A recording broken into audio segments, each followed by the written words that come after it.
E a Secretaria Estadual de Saúde está alertando as unidades da rede de urgência para que reforcem as medidas de monitoramento dos casos de síndrome respiratória aguda grave.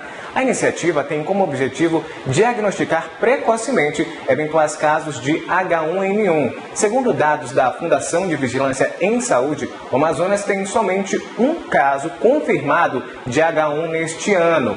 A notificação ocorreu em Manaus no início do mês passado. E para esclarecer dúvidas sobre o vírus H1N1, nós vamos conversar com o Dr. Vitor Oliveira, que é infectologista. Boa noite, Vitor. Boa noite.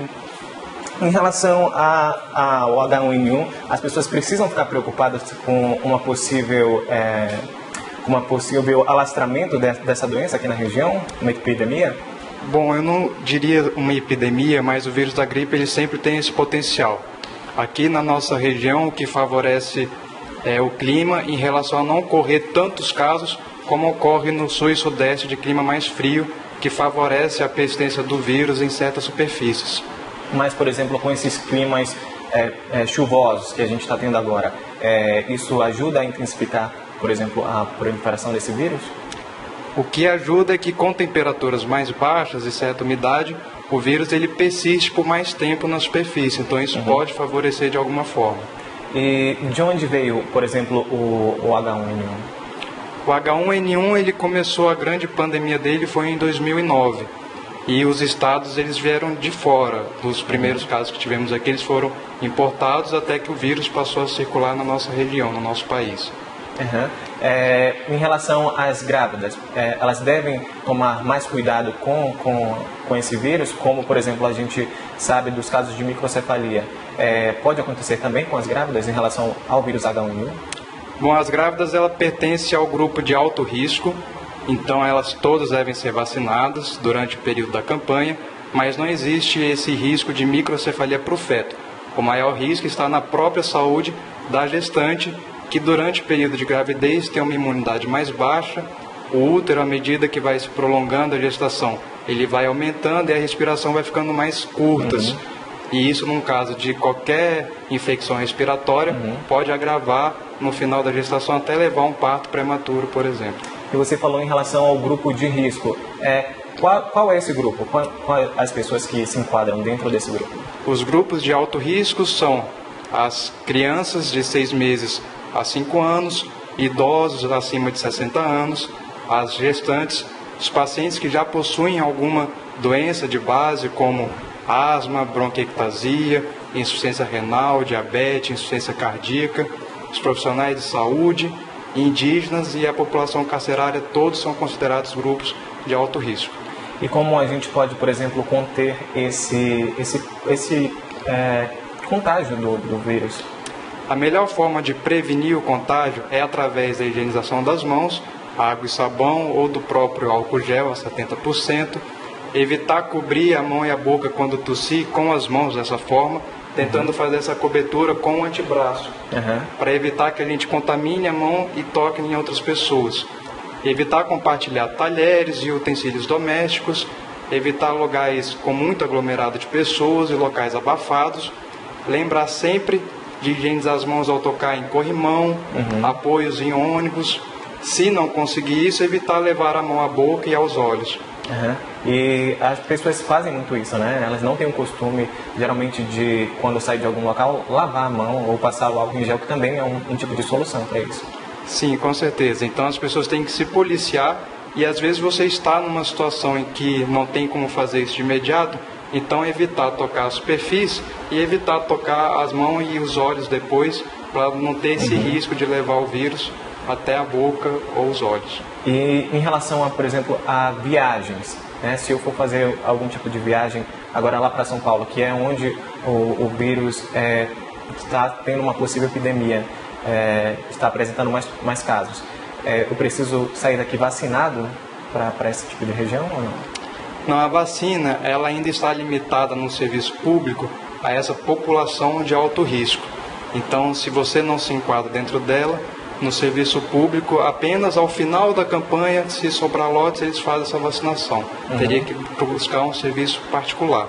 Então, a prevenção vai seguir essas que eu falei anteriormente, de se policiar em relação à higienização das mãos, E também quando estiver conversando com alguém que você acha que está suspeito de estar doente, a pessoa está espirrando ou está tossindo muito, ficar um pouco mais afastado, um pouco mais de 1 metro afastado durante a conversa.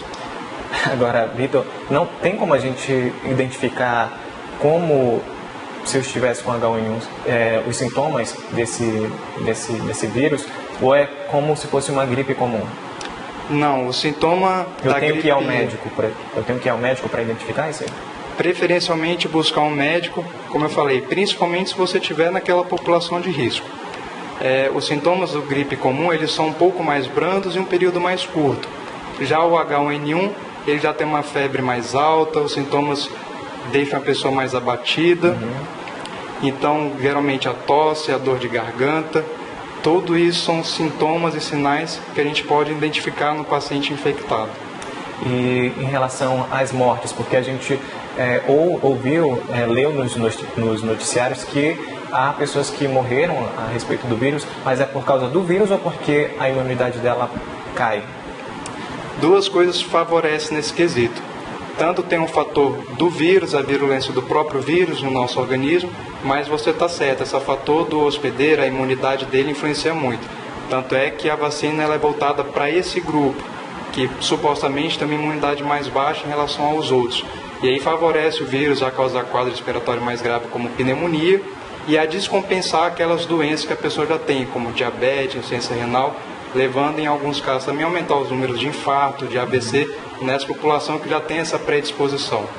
Agora, fora o grupo de risco, quem quiser tomar a vacina pode pagar por ela, não é isso? Sim, pode procurar qualquer serviço privado para poder realizar a vacina, principalmente nesse período agora, que é o de maior risco. E a vacina custa em torno de quanto? Essa informação eu não sei, teria que pesquisar.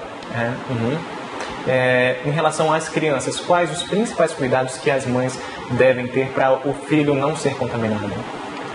Além daquelas orientações que eu dei inicialmente, principalmente o cuidado nas creches.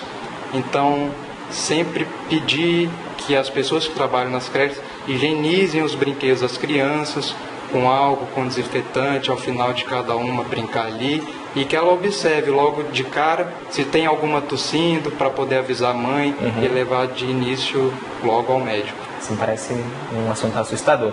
Mas esse contágio pode ser pego mais de uma vez, por exemplo?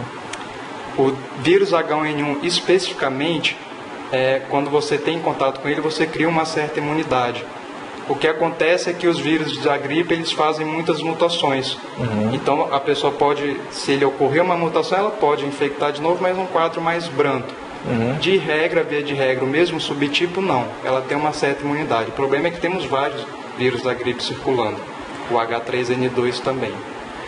E a vacina que anteriormente, a vacina de hoje, de 2016, ela tem um componente a mais, porque parece que combate mais um tipo de vírus?